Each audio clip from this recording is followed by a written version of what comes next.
Hello everyone, welcome to Target Study Center YouTube channel. I am SK Patel. Today I talk about WH question sentences.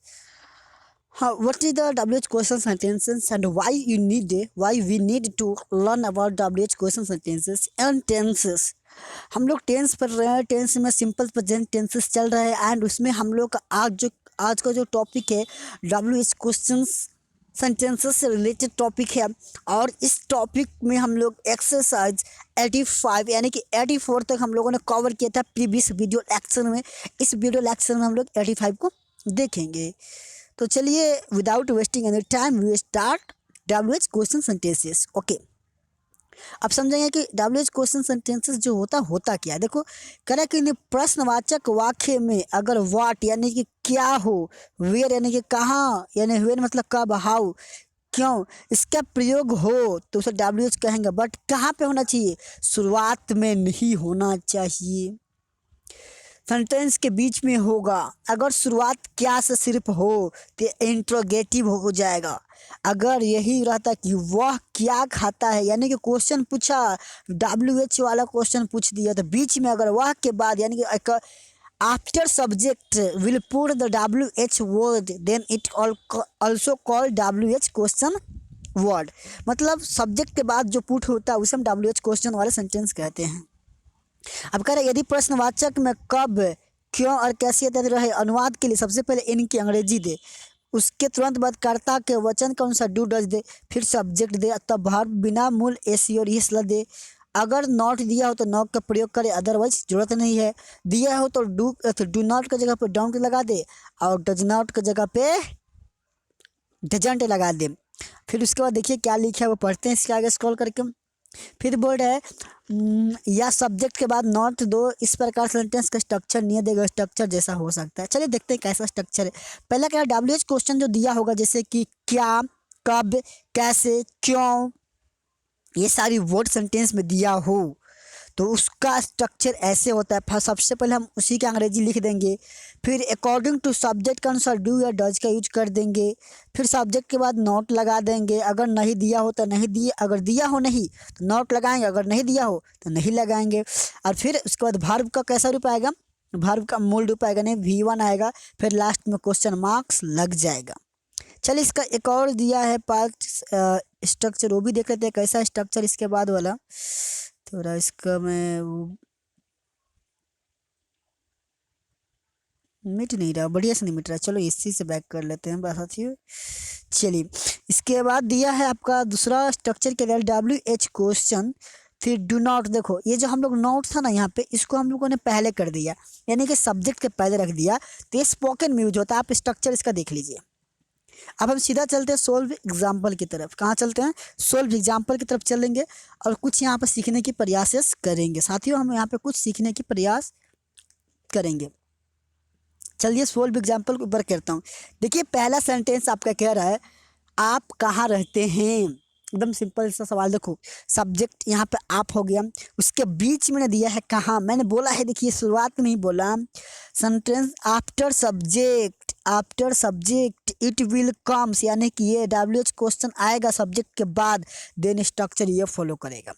अगर sentence के शुरुआती में ही सिर्फ क्या लग जाएगा ये वाला वर्ड तो वो इंट्रोगेटिव कहलाता है, ये WH वाले सेंटेंसेस कहलाते हैं। तो इसमें पहला आपका सेंटेंस दिया है कि आप कहाँ रहते हैं, तो where do you live, last में क्वेश्चन मार्क्स आना अनिवार्य है। अब लिव मतलब आपका रहना होता है, ठीक ना, लिव मतलब रहना होता है। चलिए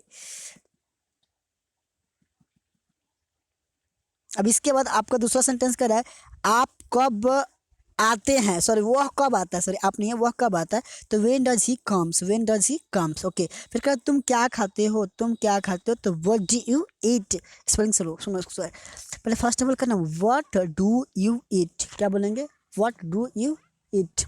ओके, इसके बाद देखते हैं कह रहा है कि वे लोग क्या चाहते हैं, तो व्हाट डू दे वांट। हम लोग कहते हैं ना कहीं पर झगड़ा होता है तो हम लोग बोलते हैं कि वे लोग क्या चाहते हैं, मतलब उनकी क्या मकसद है, ऐसा क्यों कर रहे हैं, तो उस केस में हम इसको लगा सकते हैं, इस वाला पार्टिकल को लगा सकते हैं हम लोग उस केस के रूप में।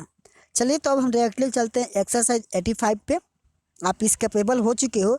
और चलिए उसके पर जाने से पहले यहाँ पे कुछ नोट दिया, समझ लेते इसकी भी। कह रहा है जब कर्ता सब्जेक्ट के पहले रहता है, जब कर्ता यानी सब जब क्या, ये देखो जो मैंने बात बोला ना, जब क्या सब्जेक्ट के पहले रहता है तो डू डज का प्रयोग होता है। वर्ड का प्रयोग, वर्ड का नहीं, परंतु जब क्या सब्जेक्ट के बाद रहता है तब व्हाट और डू डज दोनों का प्रयोग होता है। देखो मैंने बोला है ऊपर के सेंटेंस में ही कि सब्जेक्ट के बाद ही अगर क्या लगा हो या क्यों लगा हो तभी हम वहाँ पर क्या करेंगे, क्या वाला सिर्फ के लिए, क्योंकि क्या में कन्फ्यूजन हो जाता है। तो अगर सब्जेक्ट के बाद होगा तो व्हाट लगाएंगे, अगर सब्जेक्ट के पहले होगा तो डू डज लगेगा। समझ गए? चलिए अब एक्सरसाइज 85 पे स्टार्ट करते हैं। कितना मिनट ले लिया? 5 मिनट, कोई बात नहीं, स्पीड में सज जाएगा, बहुत जल्दी हम फास्ट कर लेंगे। पहला कह रहा सेंटेंस, क्या राम जानता है? तो does Ram know, does Ram know. अब यहाँ पर नोज नहीं होगा। बहुत सारे स्टूडेंट करेंगे सर यहाँ पर नोज क्यों नहीं हो रहा है? साथियों मैंने आपको बताया है क्योंकि यहाँ पे डज आ गया ना ऑलरेडी। जब आपके घर में आपके दादाजी हैं तो आपको वहाँ पे कुछ रोल होगा, नहीं होगा? तो फिर ऐसे यहाँ पे इसका रोल नहीं है, B5 का रोल ख़त्म हो गया है। B5 का एक ही सीन था, सिर्फ अफर्मेटिव सेंटेंस में इसका सीन था, अफर्मेटिव वाले में इसका सीन था, बाकी इसका सीन कहीं नहीं है। इसको हटा दिया गया, ठीक ना, हटा नहीं दिया गया, इसका दादाजी आ गया। चलिए दूसरा कह रहा है कि राम क्या जानता है? राम क्या जानता है? तो what does Ram know? Ram क्या जानता है? पहले करता है क्या राम जानता है, तो उसके बारे में पता कर ले कहाँ जानता है। फिर पूछ रहा है कि राम क्या जानता है, तो what does Ram know, question marks mandatory है, पता होना चाहिए आप लोगों को। फिर इसके आगे का सेंटेंस बोल रहा है क्या तुम पढ़ते हो? देखो यहाँ पे कंफ्यूजन में डाल दिया, पहले क्या आ गया तो हम लगा देंगे डू अकॉर्डिंग टू सब्जेक्ट, या नहीं तो अगर यहाँ पे ही जाता यहाँ पे लगा देते हम लोग डज, क्या लगा देते हैं डज। ओके तो यहाँ पे ये था आपका थर्ड पर्सन सिंगुलर नहीं था इसलिए डू लगा देंगे। सिर्फ थर्ड पर्सन सिंगुलर नंबर के साथ ही सिर्फ डज लगता है, ठीक ना, आपका डज लगता है या एस और एस वाला फॉर्म लगता है, कोई भी चीज़ हो सिर्फ थर्ड पर्सन सिंगुलर नंबर के साथ, बाकी के साथ वही फॉर्म चलता रहता है। तो कह रहा है कि क्या तुम पढ़ते हो, तो डू यू रीड।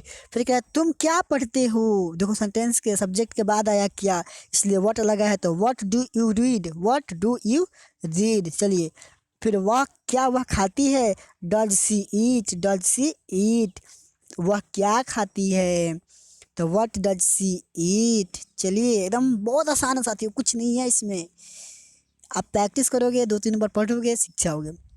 फिर कह रहा है कि तुम क्या चाहते हो, what do you want, what do you want. फिर कह रहा है वह कब सोती है, when does she sleep, when does she sleep. Ram कहाँ जाता है, जल्दी जल्दी साथियों, तो where does Ram go, where does Ram गो।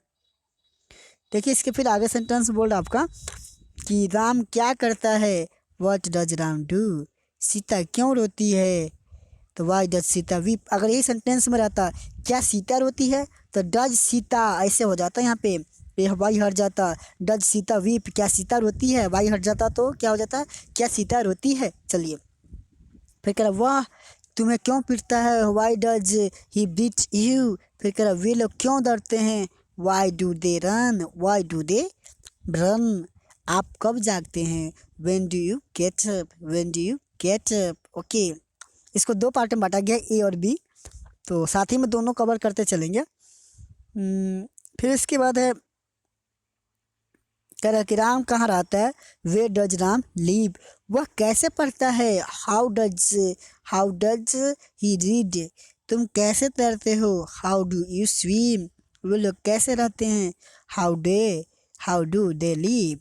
सब में क्वेश्चन मार्क्स लगेगा क्योंकि मैंने सिखाया है कि जहाँ भी इंटरोगेटिव, उससे मतलब नहीं है कि आपका WH वाला हो या ना हो, बट इंटरोगेटिव यानी कि जहाँ पर प्रश्न वाले सवाल आ गए वहाँ पर आपका मैंडेटरी होता है क्वेश्चन मार्क्स। चलिए अब आते हैं इसके बी वाले पार्ट में। बी वाला पार्ट भी बहुत सिंपल है, बी वाला पार्ट में कुछ ज़्यादा कुछ खास नहीं है।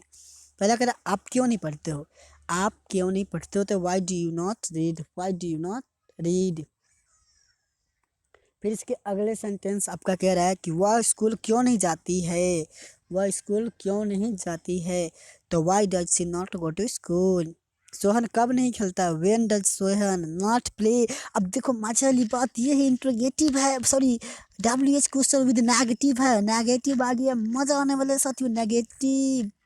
अब ले लो मजा यहाँ पे पढ़ने में, बिल्कुल एकदम इंटरेस्टिंग टॉपिक है। आप मतलब इसको साथियों देखोगे ना वीडियो को, मैं कह रहा हूँ टेस्ट भी लूँगा इसका टेस्ट, एकदम आप टेस्ट में गर्दा छुड़ा दोगे। आप एक बार सुनो, मेरा बात विश्वास नहीं हो रहा तो आप एक बार किताब खोलना, नहीं बने सवाल ना, फिर आगे मुझसे कंप्लेन करना। अगर बारीकी से वीडियो देख रहे होगी, एक एक बात मेरा सुन रहे होगे, तो कहीं भी मिस्टेक होने वाली नहीं है।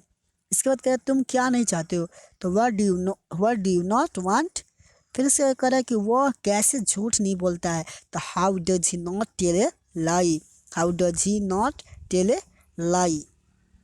चलिए 5-6 सेंटेंसेस और बचे, ज़्यादा कुछ नहीं, बस इतना करो आपकी बेड़ा पार होने वाला है। फिर कह रहा है वह कैसे झूठ नहीं बोलता है, वह कैसे झूठ नहीं बोलता है, तो how does he not tell a lie, how does he. यहाँ पे पुल्लिंग की बात किया है इसलिए हम यहाँ पे ही लगाएंगे, अगर यहाँ पे स्त्रीलिंग की बात करता तो सी लगाते, सी। चलिए अब इसके आगे देखिए, फिर कह रहा है वे लोग यहाँ क्यों नहीं रहते हैं, तो why do they not live at here. Live at होता है, यहाँ पे एट लगा दो, नहीं भी लगा कोई गलती नहीं है, क्योंकि यहाँ पे कॉमन एरर नहीं पूछ रहा साथियों। कॉमन एरर रहता तो गलत हो जाता, बट कॉमन एरर से नहीं पूछ रहा है, सिर्फ यहाँ पे आपको ट्रांसलेशन पूछ रहा है। ट्रांसलेशन का मतलब होता है स्पोकन। देखो बहुत सारे के मतलब ये कर देते हैं कि हिंदी से इंग्लिश करें, नहीं साथियों।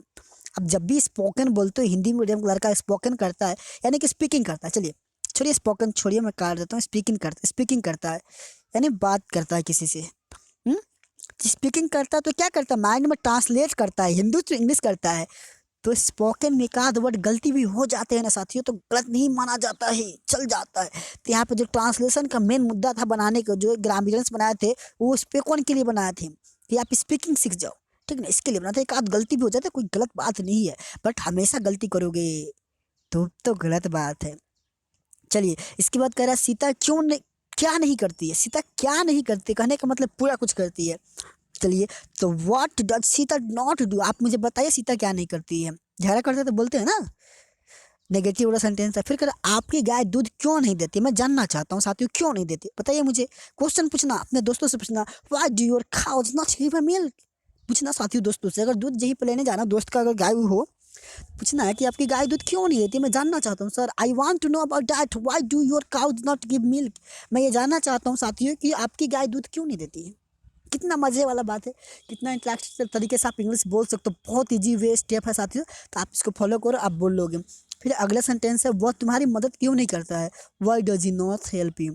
तो गाइज हम इस वीडियो में इस एवर लाइक हो चुके हैं कि you just conversation with your Elder brother and small brother, so you just continue with your with my way, and after some days या some month you will able to speak English fluently। मैं guarantee के साथ कह सकता हूँ आप fluently बोल सकते हो, जस्ट लाइक मी। मुझे भी उतना नहीं आता, फिर भी मैं कोशिश करता हूँ कि आप बेहतर सीख जाओ, क्योंकि आप सीख जाओगे तो अपने समाज में 3-4 बच्चे को सुधार सकते हो। अब मेरा मकसद यही है कि 1-2 भी बच्चे सुधर गए ना, बेड़ा पार। ओके, तो अगर वीडियो अच्छा लगा हो तो चैनल को सब्सक्राइब कर लेना और लाइक वाला बटन में दबा देना, दोस्तों के साथ शेयर कर दो ताकि वो भी पढ़े लिखें। बस आज के लिए इतना ही था, बढ़ते हैं, आपसे मिलेंगे अगले वीडियो में। तो जय हिंद, वंदे मातरम, पढ़ते रहिए, बढ़ते रहिए।